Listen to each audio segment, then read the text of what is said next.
Hello guys, நான் ஒரு 6 மாதத்துக்கு முன்னாடி இந்த வாழைக்கண்ணை நட்டு வச்சேன். என்னோட ஃப்ரெண்டு வீடு காலி பண்ணும்போது அவள் வீட்டில் நிறைய வாழை மரம் இருந்துச்சு.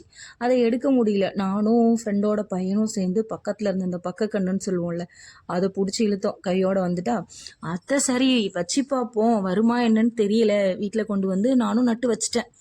அது இப்போ பார்த்தா நல்லா வளர்ந்துருச்சு. இதில் என்னன்னா, அது எங்கே வளரப்போகுதுன்னு நினச்சிட்டு அதை கொஞ்சம் தள்ளி வச்சிருக்கலாம். கிச்சன் ஜன்னல் பக்கத்தில் வச்சுட்டேன்.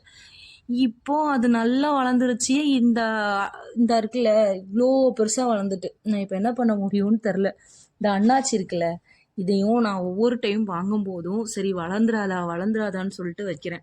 சரி அப்படி இல்லைனா அது வச்சியும் வளரல அப்படின்னா வேர் விடுற வரைக்கும் கொஞ்சம் தண்ணியில் வச்சுருந்தா வேர் விட்டுரும், அதுக்கப்புறம் வைக்கலாம் அப்படி சொன்னாங்களா.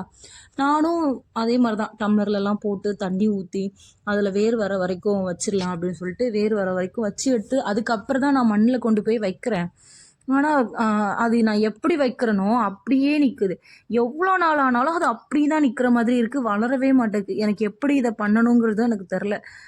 பொதுவாக எந்த செடியாக இருந்தாலுமே கொஞ்சம் ஒரு சின்ன குச்சி எடுத்துகிட்டு வந்தனாலுமே தண்ணியில் போட்டு வச்சிருவேன்.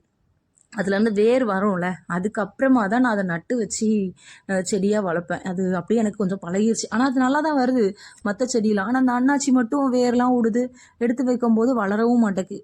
இப்படி தான் இருக்குது. இதில் நான் எதுக்கு இதை நான் சொல்கிறேன்னா, இப்போது இதை நான் வச்சேன்ல, இப்போ இந்த வாழை மரம் வருமா வராதா அப்படின்னு எனக்கு அது மேலே நம்பிக்கையே கிடையாது. நம்பிக்கையே இல்லாமல் தான் நான் அதை இப்போ வச்சேன். நம்பிக்கையே இல்லாமல் ஒரு விஷயம் பண்ணுறோம், ஆனால் அது நல்லபடியாக நடக்குது. நம்பிக்கை வச்சு பண்ணுற எதுவும் நடக்கலை. இப்போது நம்பிக்கை வைக்கிறது தப்பா இல்லை எது மேலே நம்பிக்கை வைக்கணுங்கிறது எனக்கு தெரிலையானே தெரில. ஆனால் கடைசியில் எனக்கு புரிஞ்ச ஒரே ஒரு விஷயங்க என்ன தெரியுமா, எது நடந்தாலும் நம்ம நன்மைக்குன்னு நினச்சிக்கணும். எதிர்பார்க்கறத விட நம்ம ரொம்ப எதிர்பார்க்குறோம்ல, அதை விட நமக்கு என்ன கிடைச்சிருக்கோ அதை வச்சு நம்ம சந்தோஷப்பட்டுக்க வேண்டியதான். ஏன் அப்படி சொல்கிறேன்னு வச்சுக்கோங்களேன். இப்போ நம்ம ஒன்று நினச்சி அது நடக்கலைன்னா ஐயோ நடக்கலையேன்னு நினச்சி அதையே நம்ம ஃபீல் பண்ணிட்டு இருப்போம். அப்போ அடுத்து என்ன நடக்கணுங்கிறத பற்றி நமக்கு யோசிக்கிறதுக்கு டைமே இல்லாமல் போயிடும். அப்போ எந்த விஷயம் நமக்கு வேணும் வேண்டாங்கிறத நம்ம தான் டிசைட் பண்ணிக்கணும். எல்லா விஷயமும் சந்தோஷமாக வச்சுக்கிறதும் ஃபீல் பண்ணுறதோ கஷ்டப்படுறதோ நம்ம கையில் தான் இருக்குது. வேணும் வேண்டாம், இது இருக்கட்டும் இல்லை எதுவாக இருந்தாலும் நம்ம ஹாப்பியாக அதை இது ஓகே நமக்கு அப்படின்னு நமக்கே தோணும்ல, அப்படியே இருந்து நீங்கள் சந்தோஷமாக இருக்கலாம். ஓகேவா?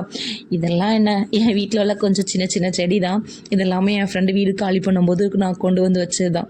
இப்போ எல்லாமே ஓரளவு நல்லா வளர்ந்துருக்கு, பார்க்கும்போது சந்தோஷமாக இருக்குது.